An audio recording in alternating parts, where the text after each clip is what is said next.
હવે સમાચાર વિગતવાર। સુરતના વેસુ વિસ્તારમાં એક મંદિરની બહાર ખતરનાક અકસ્માત સર્જાયો હતો। કાશી વિશ્વનાથ મંદિરની બહાર મહિલાને કાર ચાલકે કચડીને મોતને ઘાટ ઉતાર્યા હતા। હાલ તો આ સમગ્ર ઘટનાના સીસીટીવી સામે આવ્યા છે।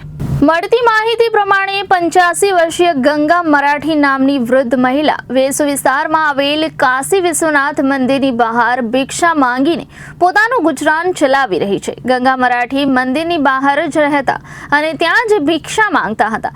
આજે સવારે રાબેતા મુજબ તેઓ પોતાની જગ્યા પર ભિક્ષા માંગવા માટે બેઠા હતા। દરમિયાન એક કાર GJ5 JS 2053 નો ચાલક ફૂલ સ્પીડમાં ધસી આવ્યો હતો અને ગંગાબેનને અડફેટે લઈ લીધા હતા। કાર ચાલક ટર્ન લઈને આવતાની સાથે જ સ્ટીયરિંગ પરથી કાબુ ગુમાવતા ફૂલ સ્પીડમાં મંદિરની ગેટની બહાર ભિક્ષા માંગી રહેલા ગંગાબેનને અડફેટે લીધા હતા। વૃદ્ધાને અર્પે તે લઈને તેમણે મંદિરના ગેટની સાથે કચડી નાખ્યા હતા।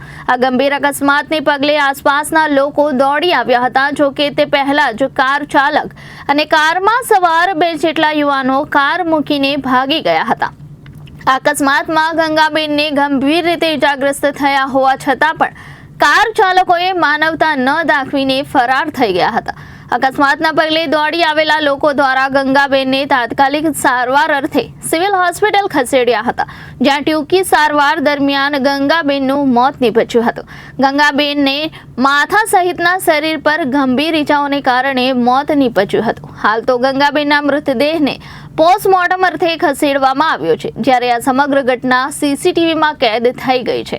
હાલ તો આ મામલે વેસુ પોલીસ દ્વારા ગુનો નોંધીને વધુ તપાસ હાથ ધરવામાં આવી છે। આ સાથે જ કારને પણ કબજે લેવામાં આવી છે। Reporter Arvind Rathod, Janadesh news, Surat.